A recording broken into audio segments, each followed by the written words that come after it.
Hello there. If you are looking for business analyst training, then this is the video for you. Requirement gathering is one of the most important and key skill for a business analyst. In this video, we cover the three most widely and commonly used requirement gathering techniques, namely workshop, interview, and observation. This is a very detailed video which covers how to prepare and conduct the requirement gathering sessions with the help of a case study for easy understanding. So stay tuned. The video is split into chapters for easy navigation. You can click on the chapter of your interest. If you have not already subscribed to our channel, please go ahead and subscribe to our channel and hit the bell icon. We have lots to cover, so let's get started.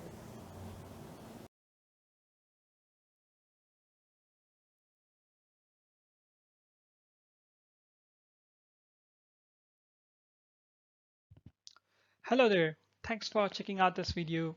In this video, I just want to quickly talk on the workshop technique for requirements gathering.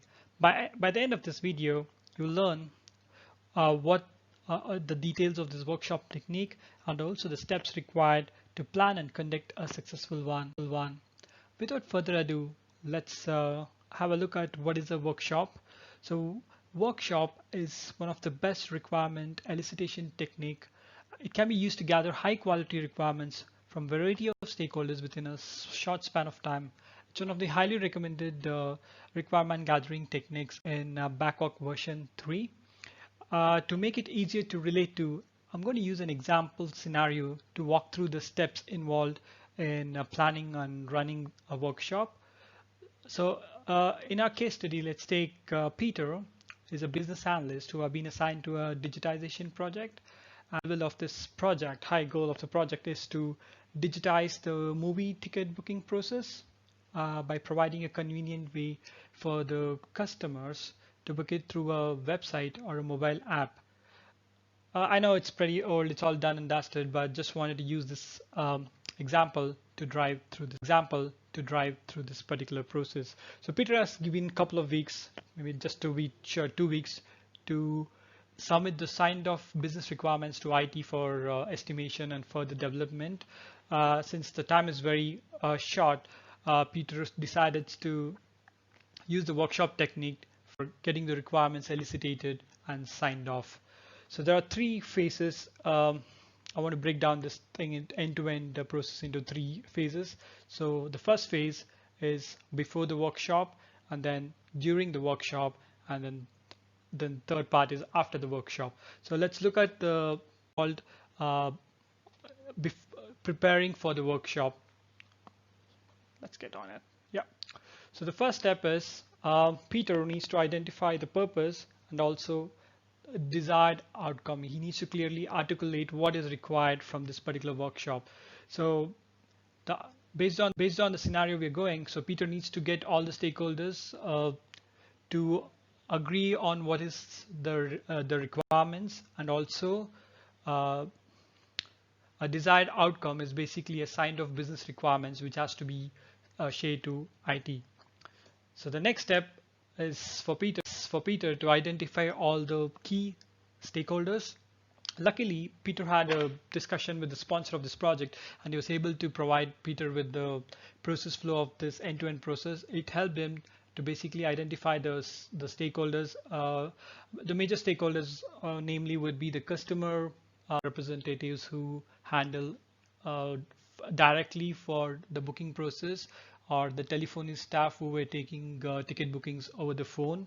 And also the second main team would be the billing or the finance team. Once the money is received, how it's handled. And the third one would be the ticketing team, basically how they would create the tickets and how it will be used for the customer to get into the theater. So that's the second step. So Peter uses the sponsor's help to identify the SMEs or the representatives of these departments. The next step would be for Peter to get additional help. So Peter was basically planning for a workshop, a day workshop with all the stakeholders. So it'll be helpful to get additional help in form of scribe or a facilitator. So scribe is someone who can document requirements when the workshop is in play, because Peter would be more focused in running it, and the facilitator also can help Peter to ensure that the workshop is going according to the time schedule, and it's on the scope and not um, you know gone into a different direction. So these are two people who can really help to make the workshop successful, and Peter should help to get additional help if they are available. The next step would be to set up a clear agenda and share it agenda. So basically this would be like the breakup of the entire day. So what are the different activities we are doing on the day? So it kind of gives a clear structure to the workshop, and also the stakeholders would be prepared and they can plan accordingly. The next step would to schedule a place and time. So this is very important. He needs to first get a time which is amicable for all the stakeholders. This will be one important or like a challenging part of this technique, to get everyone available at the same time. And then he has to schedule a place of convenience, maybe based on the size of the participants, a meeting room. And in case if there is a party wants to dial in on it in a virtual conference, then maybe it needs to set that up. And step 6, which brings us to step 6, which is arrange logistics and equipment. So this involves about the meeting room. In the meeting room, what are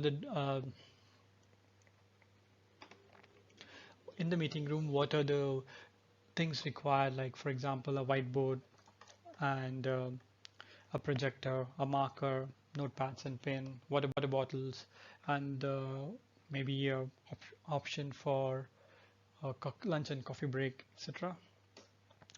The last step of this before workshop phase is to share the agenda and prerequisite reading documents to the stakeholders, so that they are prepared when they come to the workshop. Okay. With that, phase 1 is complete. Let's get into the phase 2, which is during the workshop. So on the workshop day, the first or a good practice is like to start off with the purpose and design, start off why we are having this particular workshop and what is the outcome which is expected, so that everybody is clear on what is they're on the same page. The next step would be Peter needs to use the agenda to drive the workshop. Draft agenda would be something like this. So let's look at it quickly. 9 to 9:30 would be introductions of the participants, overview on what's the expectations of the day, and 9:30 to 10 would be like look at the current state, how the current process is working, and 10 to 12 maybe the target state, how will the end-to-end process work with the online booking and the mobile booking, how does that work, happy path, alternate path with complaints and everything. And 12 to 1 would be a break for lunch, and then 1 to 2:30 would be the business requirements from a customer view, and the following session would be requirements from a staff view. So that's for the customer. The customer's requirements would be more into the customer facing screen, the apps, what kind of features is available to the customers. The second session would be from a staff perspective, what kind of features are available for the staff, the reporting, for complaint handling, etc. And 4 to 5 would be a playback session of what went through, a playback session of the requirements for a verbal sign off. So this is where the scribe comes into handy throughout when the workshop is progressing, one activity to another. Scribe to document all the requirements which has been discussed. It's a very important role. The person who is running the workshop and the scribe, if it'll be great if they're two different person.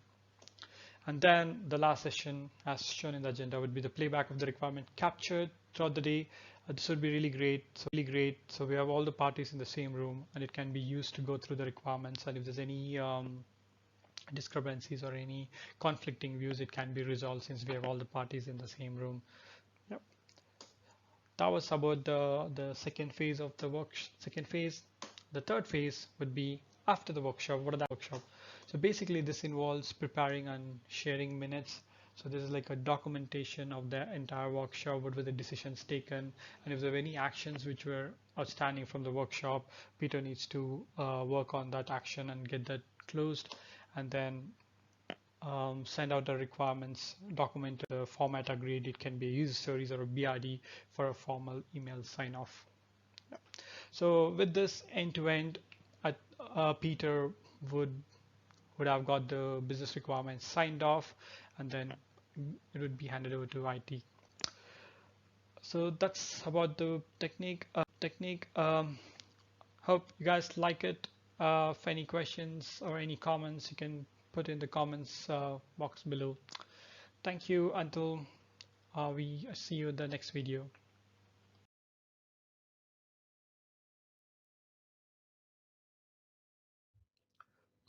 Hello there. If you're new to business analysis or looking to switch to a career in business analysis and wondering how a requirement gathering interview is conducted, then this is a video for you. Interview is one of the most commonly used requirement gathering technique across the globe. In this video, you're going to listen to a sample interview session between business analyst and a business owner to gather high-level requirements for an online application. This will give you a view and a feel of how usually the interview sessions are conducted, which will help you to plan and conduct one for you in the near future. Okay, so let's get started. So if you've seen my other videos, I always use a case study and then drive the concepts. So similarly, we're going to use a case study here for this video as well. So in this video, the case study is going to be related to an owner of an Indian restaurant called ABC Cuisines. She's looking for an online home delivery service for a restaurant. Her restaurant is doing well in fine dining, and she wants to get this home delivery system started, particularly online through a website or a mobile app to expand her revenues. Raj is the business analyst who's part of the consulting firm who's hired to set this up. So he's going to use the interview technique to gather the high-level business requirements from her. Before we get into the details of the interview process can be divided into broadly three phases. Number one, before the interview. Number two, during the interview. Number three, after the interview. So these are all three phases, and there are a list of steps under each of them, which needs to be performed to ensure that you get the maximum benefit out of one interview session, which we are going to discuss in the subsequent slides. Okay, let's start to look at the steps involved in before the interview phase. So there are four key steps. Step number one, determine the a goal or outcome of the interview session. So in your mind, you should be very clear what is the expected outcome or goal out of the session. So if you look at our case study, Raj, the business analyst, is trying to gather the high level business requirements for the proposed online home delivery service. So the outcome he's trying to get out of the session would be the list of requirements 1, 2, 3, 4, and so on. Step number two, identify the participants of the interview. So this is one of the things which a project manager or a sponsor would be able to help the business analyst in ideal project scenario. So should identify the list of key participants or key people. It can be SMEs or the business stakeholders who would be able to help to contribute to the goal or outcome of the interview session. So in this example case study, Raj is going to meet up with the owner of the restaurant, Anisha, who has this idea of this online home delivery service, and so she is the best person to get the requirements firsthand. Step number three, make a list of questions to ask. So there are two types of interviews which can be done: unstructured interviews and structured interviews. Unstructured is where you just block some time and get into the session and just go with the flow. There's no clear-cut agenda and there's no list of questions.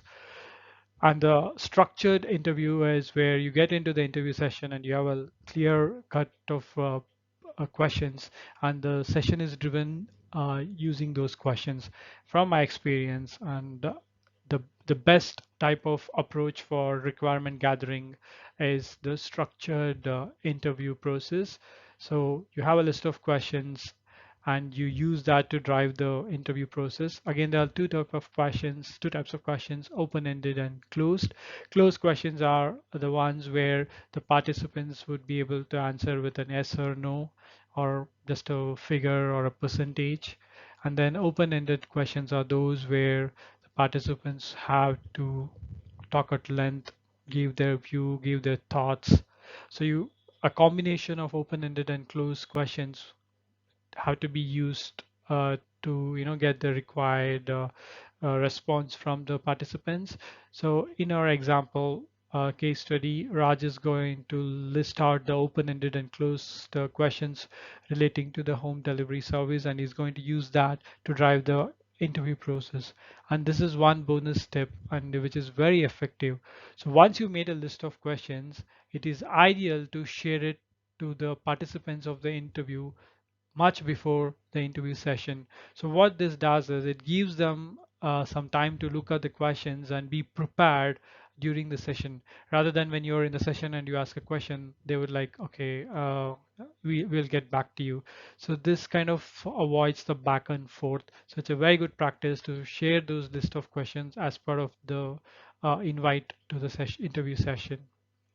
Step number 4, book a place and time which is convenient for all the participants. So this is pretty straightforward. It can be a telephonic call, a video conferencing, WebEx session, or it can be in live meeting room where you meet all the participants face to face and conduct an interview session.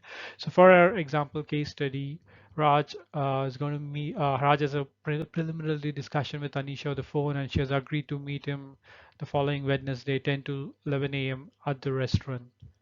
So these are some key steps which has to be done before the interview, so that you're all prepared when you enter into the session. Let's move on to the next phase, which is during the interview. So this can be broken down into three key steps. First one is the beginning, middle, and third one is the close. So this is how you would be going. It's recommended to go with the interview session. So first off, you start off with the pleasantries. You make a humorous remark or you provide compliments to the process or to the participants, and then you start off with the introductions.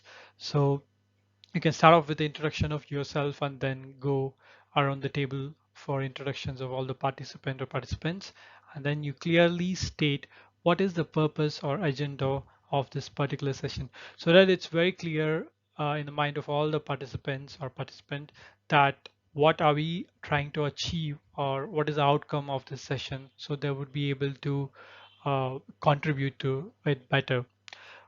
The next part is the middle. So this is where you would be using the predetermined questions which were shared with all the participants earlier, uh, and you would be using that to drive the session. So you'll be going one by one. You'll be asking the question and you'll be seeking the answers from the participant or the participants. So when this is happening, I would like to point out two things which will help. First one is the active listening. So when the participant is basically answering the question, you either nod if it's in the table, or you acknowledge it if it's a video or audio call, and also try to ask further questions on the points which was made by uh, the participant. So it basically gives them a view that you're actively listening and you're interested in what they have to say. And also other point is to take notes. It's very key to take notes of the session. Otherwise, there are a lot of chances you miss out on the key things which the the participants or the people who have told, and you again have to go back and reach out to them. So it's good to have a pen and notebook and make notes along the way. There are instances where you could also do an audio recording of the particular session. But if you want to do audio recording, you have to get pre-approval, prior approval from all the participants of this particular session. And the last one is the close. So once all the questions and all the points or any concerns from all the people have been addressed, the last part is the close, where you thank all the participants for attending the session, for their time, and also you summarize all the key points which were discussed, and then you also give a clear view of what the next steps are so that they are aware of what to expect. In the next slide of this video, you're going to listen to a example interview which is based on the case study. Raj, who's a business analyst, will be discussing with Anisha, who's the owner of the restaurant, on and trying to gather the high-level business requirements from her for this online home delivery service. So stay tuned for that, and then we'll come back and look at the phase three of the interview process. Hello, Anisha. Thanks for taking the time to meet me today. I would like to say you have a wonderful restaurant. Thanks, Raj, for appreciating my restaurant. Would you like to have some refreshments? Thanks for the offer, Anisha. I just had a cup of coffee on the way over, so I'm good. Thank you. Okay. All right, I think we can get started now. I'll start off with a quick introduction about myself. As you know, I'm Raj. I have close to 10 years of experience in business analysis and software development. I have a good experience in developing the online applications and the mobile apps which you're looking for, Anisha. And I'm working with the consulting firm now for close to 3 years now. And as we spoke over the phone, I am the business analyst for this project and I'll be your key contact. And the agenda for today is to understand your high level requirements for this online home delivery service. Thanks for the introduction, Raj.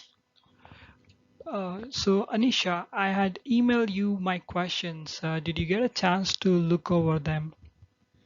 Yeah, I'm glad that you sent me the questions in advance. I got some time to look at them and think about what I really want. Glad you found it helpful.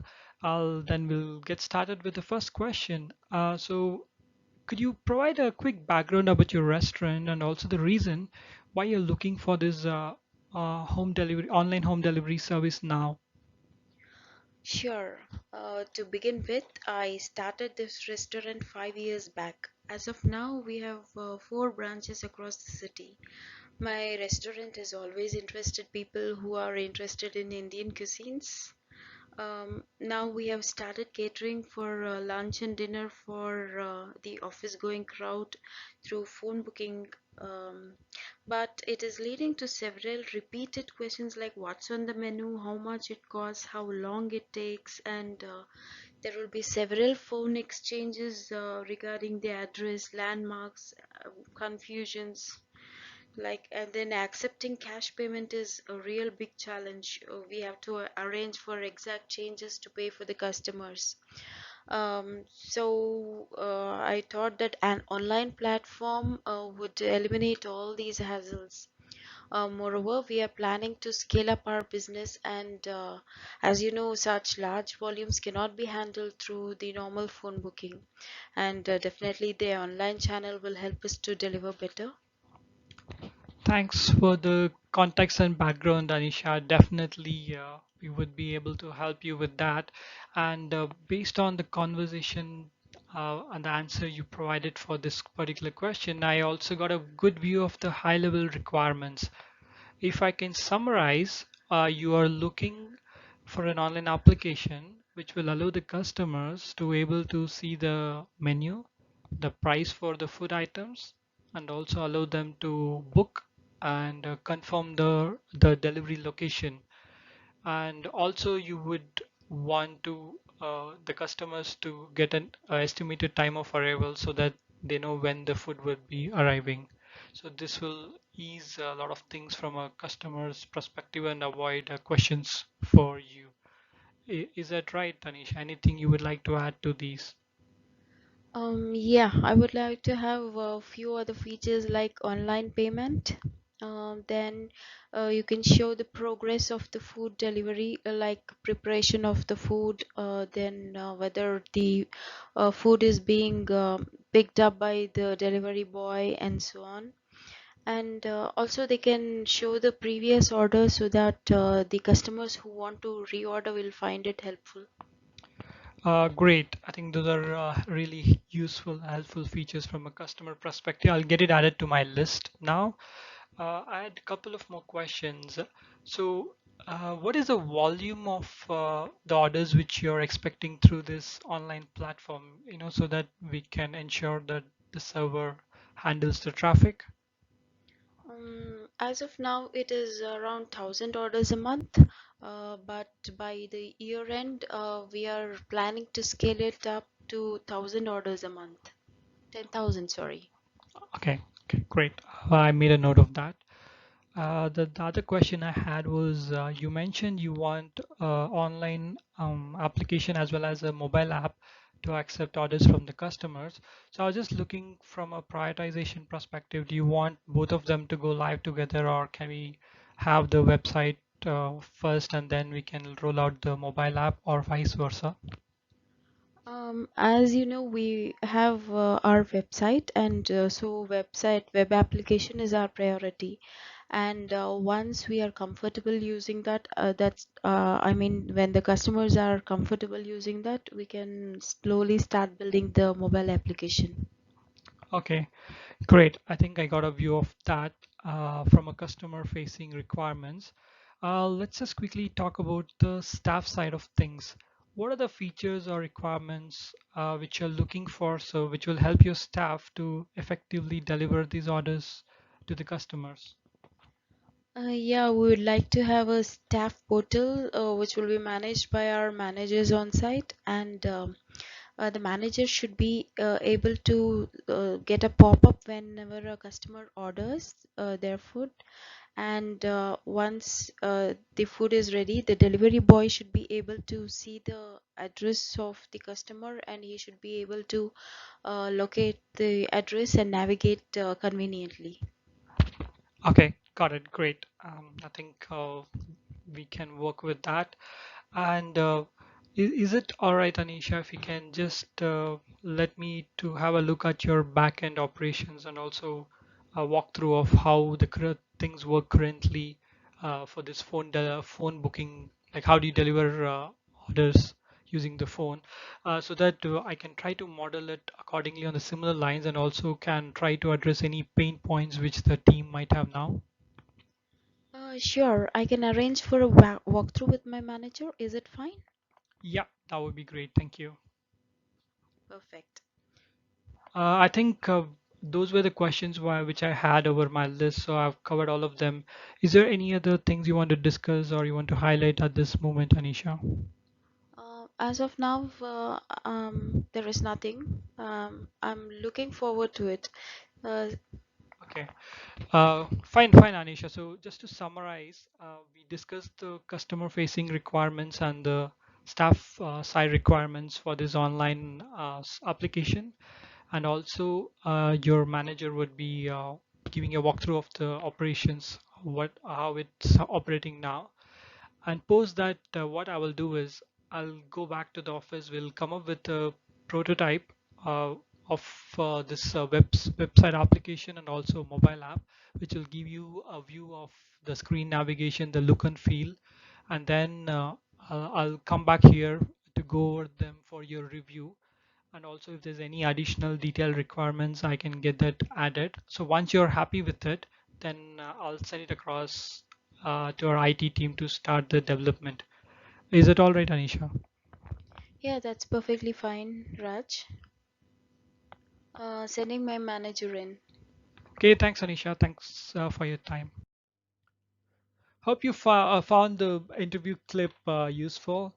Coming to the last phase of the interview process, which is after the interview, this is a pretty straightforward step. It's a single step process, which is share for confirmation. So in this step, what you're going to do is you're going to organize all the requirements which was gathered in the interview session, and then you're going to share it with the participant or participants for their confirmation, so that if there's anything which was missed out, it can be added, and if it was anything captured incorrectly, it can be rectified now itself, rather than finding out in like couple of weeks into development. So this is a very key step to ensure that the requirements are captured correctly, and there's nothing missed out from the interview process. So in our example, Raj would make a list of all the business requirements, which is the staff facing and also, so the customer facing and also the staff requirements to Anisha, just for confirmation, so that he has captured everything which was discussed in the session. That covers the interview process. So what we have done here is just created a cheat sheet, which you can use it for all your next requirement gathering interview sessions. So it summarizes what we just spoke about in this video. It has the three phases: before, during, and after the interview, and all the steps for each of those process, which is to determine the goal, identify the participants, make a list of questions, book a place and time, and during the interview, beginning, middle, closing, and after the interview, share for confirmation. So this is provided as a link in the description below, so you can click and download the PDF version of it, and you can use this as a cheat sheet for planning the interview, conducting, and also confirming the results of the interview process.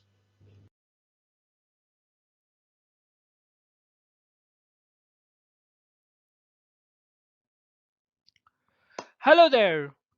Welcome to yet another video from the Prefix BA YouTube channel. In this week's video, we're going to cover a technique called observation. Observation is a requirement gathering technique used to elicit information and requirements by viewing and understanding the activities performed. This is also known as job shadowing, and you'll be able to get high quality information because you're getting it firsthand and you're able to see what is happening, who is doing it, and what is the environment under which that activity is performed. The it's widely used in mapping the current state process or the as is flow, and also this is widely used in the process improvements initiatives. You can identify the needs and opportunities by which you can improve the end-to-end process. So these are the two use cases or usage of this particular technique. And before I go further and dive in, if you're new to our channel and this is the first time you're seeing our video, please, I would request you to go and subscribe to our YouTube channel. We post weekly videos on business analysis techniques, tips, tools, tutorials, and also interview preparation. Okay, so I've covered that introduction. So let's dive into the details. As always, we'll be using a case study to drive the concepts of observation technique.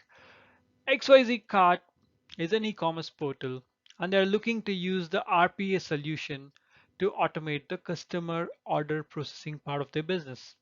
As you know, e-commerce websites or portal, if you have used one, you will be selecting an item which you like and you click on the buy button, and the product gets delivered to your doorstep. But there's a lot of things which happen on the back end. For example, the portal pro providing an order details to the actual seller, seller packaging the product, the portal, e-commerce portal picking it up and delivering it to your doorstep. So there are a lot of backend activities which happen, and XYZ Cart, they're looking to use the RPA solutions. RPA is the robotic process automation. There are a variety of tools ranging from Blue Prism, Automation Anywhere, UiPath, and what these tools will do for the business is they will try to automate repetitive tasks, simple tasks, tedious tasks, which can be done by the RPA's tools, and the staff can be used to, deal with the higher value items, decision making things. So the thing about RPA is in an end-to-end business process flow, not everything can be automated. So there are only few parts which can be automated and few parts has to be yet be done by a person.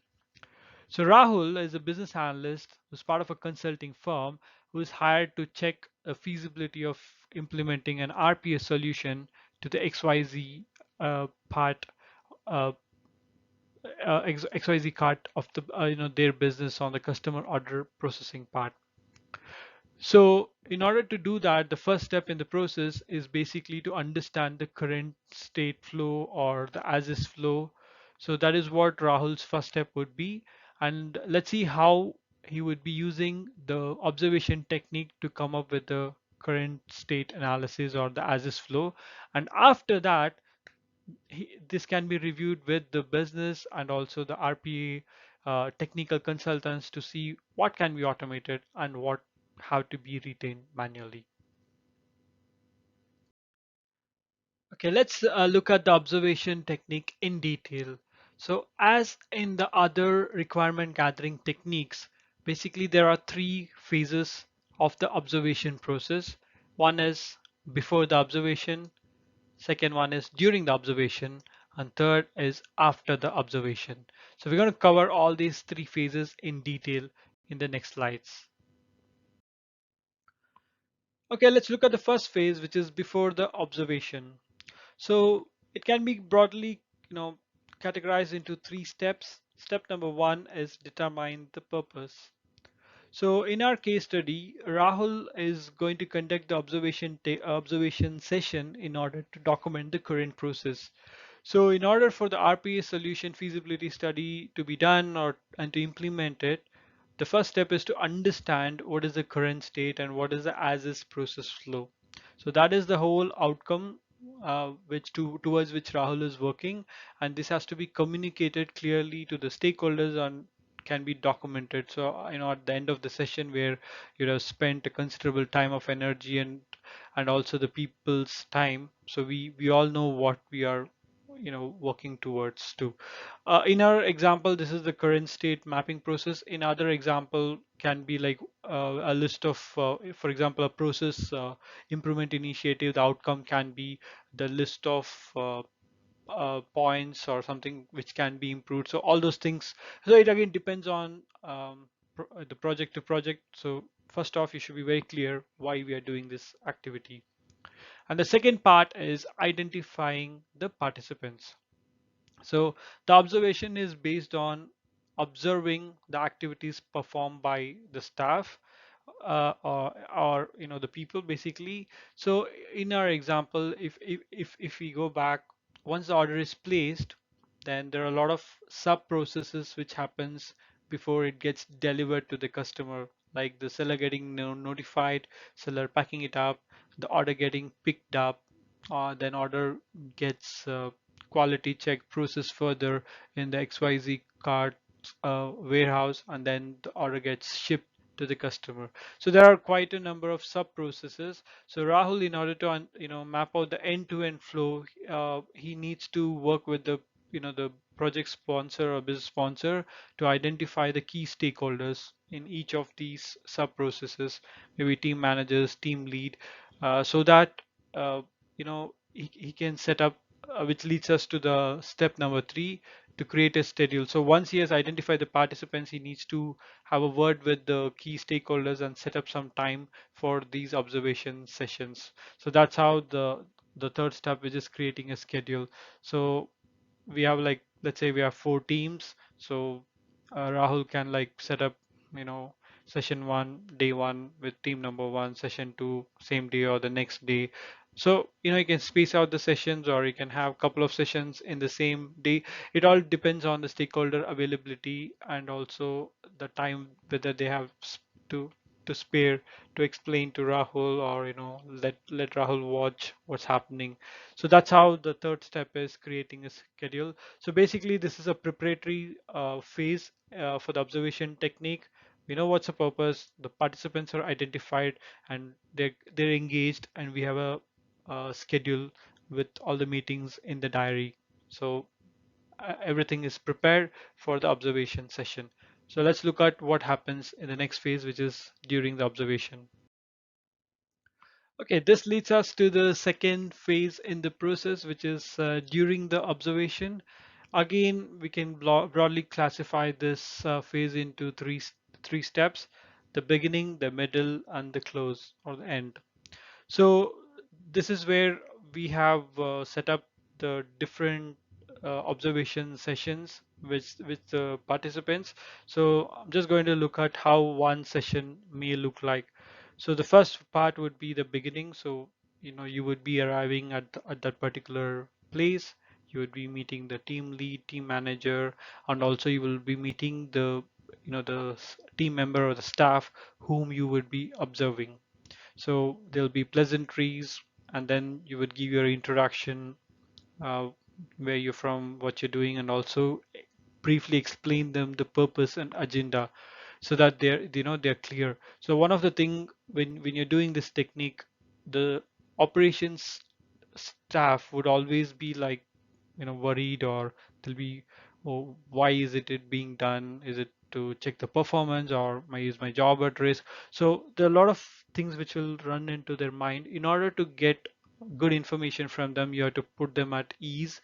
So you need to kind of provide a picture why exactly you're doing it, so that for in this example, Rahul can explain that you're trying to implement the RPA thing, so that the menial task, tedious task can be done by the bot, RPA bot, and the staff can be moved into higher value roles, or involving decision making. So these are some things which have to be clearly communicated to the staff, so that they are at ease, and we can have a good session. So that part's the beginning for step one. And then the step two is the middle. So all of the introduction is done. We explain the purpose. Then you would be taken to the desk of that particular team member. So let's say this is a workstation where the shipment is received from the seller, and there is like quality checking and also packaging happening in the XYZ cards, one of the warehouse. So that is a part. So here this process involves the staff showing for one case, or maybe couple of cases if you want to check it out. So you would be sitting there next to the staff and then making notes like, okay, what is step one, what's happening, how does the order, or how does the package arrive, where does it arrive, what are the checks done on the package. So basically you'll be making a list of steps, making notes, and also what type of data is received, what are the things the staff will enter, data points like, and also what are the tools they use, and also you would be noting down what is the timing. So if there are a lot of steps in the process, you can just make a note: step one takes 2 minutes, step two takes 3 minutes, step four. So the reason this timing is very important is when you're doing the feasibility analysis, and let's say step number five takes 10 minutes and you're able to automate using RPA, that gives you a great deal of information for your business case. And it's easy to get the funding and move the project further. So if you're cutting like 10 minutes in a step, so if you multiply by the number of FTEs and the volumes, so that kind of helps you in the business case. So noting down timings is also one key thing. And then there are two types of observation technique. One is called the active, the other one is passive. Active is like when the staff is doing some activity and you have some doubt, you have a question, you ask it then and there, like, why are you doing this particular step? What is the reason, or what information are you entering? So asking them probing question, for you to get a clear picture in your mind why they are doing it. So that is the active observation technique. And if you're not going with the active, let's say you're going with the passive, then all you're doing in the step to the middle part is just observing and making the notes, the steps, the data tools, timings, etc., etc. Yeah. And then it brings us to the last part, which is the last step on this phase, which is the close. So here you would be once thanking the participants, If you're using the active one, so they've walked through the process, their part of the process end to end. You made all the notes, you've asked all the questions, so you're happy with it. You understand what the current state process is. So Rahul would be then thanking the participants for the like the time and sharing the knowledge. But let's say if a passive observation technique was adopted by Rahul, then he wouldn't have asked any question during the middle, and then he would be storing all the questions at the end, and he'll be asking one by one, why do you do that, why do you do that, etc., etc. And once all the questions are clarified, then he would be thanking the participants for the time and also sharing the knowledge. So once this is done, then briefly Rahul will be touching on the next steps. Okay, so I've got all the details. So what I'm going to do is I'm going to put everything together neatly and send it to you for your review and confirmation. So it's just giving the staff or the team manager, team lead, what's going to happen next. So that also needs to be covered so that they're aware there's an action pending on their side in the near future so that it can be planned accordingly. So again, these are the three steps in the during the observation process. So let's look at what happens at the last phase, which is after the observation. This brings us to the phase number 3, which is after the observation. So as stated at the last step in the previous phase, where you would be briefing the staff or the team manager, team lead, that you will be sending some materials of your observation, the data, the process flow, tools and timings, etc., for them to review and confirm and validate. So that is what exactly you will be doing in this third phase, which is after the observation. You'll be putting it together in a process flow, end-to-end, Visio, Aries, or whatever, end-to-end process flow, documenting all the steps, who is doing what, and also the Rahul would be putting the timings which he has captured for each step, and also the tools used in the each step, all the notes which will be like compiled, maybe some presentation to provide some more business context. All of the things which he has compiled would be put together in a nice package and sent to the team for their validation with whom he had the observation session. So this is very key because the team has to confirm that whatever process, the current process which the Rahul had captured is exactly what is happening on the floor, because that is when the real outcome, if we go back to our earlier in the video, we saw the outcome of this exercise was to get the current state proc- process flow, and with the step 3 we ensure that whatever is captured is actually the reality, is actually happening on the floor. So this would be repeated for all the sessions end to end. And once Rahul gets everything compiled together and validated by all the different sub teams, then you would have the end-to-end business process flow, or which is the as-is flow, uh, which was the outcome of this exercise. And then the process flow will be used for the RPA idea feasibility, and also see which all the tasks can be automated using an RPA bot and which of the tasks has to be maintained still with the staff. Okay, that brings us to the end of this video. Before I let you go, I'll just quickly summarize what we have discussed so far. So it's basically the observation technique which we discussed as part of this week's video. And we have 3 phases to the observation: before, during, and after. So before the observation, phase number 1 is more of a preparatory step. You identify the purpose, you identify the participants, and you create a schedule with them for the observation sessions. And phase number 2, which is during the observation, the beginning, you greet them, you tell them why we are doing this, and in the middle you observe, make notes, and then in the close thank them for it. And again, if based on the type of technique, you would have been asked the questions to them during the middle or at the end, and tell them the next steps.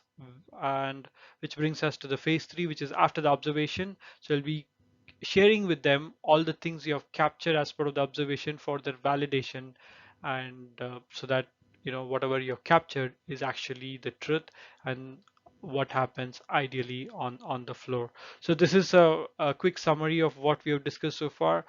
I have created a kind of a PDF supporting a cheat sheet and provided a link in the description where you can download it and use it as a reference for your future observation sessions. That's a wrap. Thank you so much for you watching this video till the end. Did you enjoy this video? If so, I would request you to please go ahead and subscribe to our channel right now. We post videos regularly on business analysis techniques, tools, and tutorials so that you will be notified on any new videos which will help in improving and making your business analysis practice better. And I'll also request you to like the video and also share it with your friends who would be interested. Thank you so much again, and until the next video, bye bye.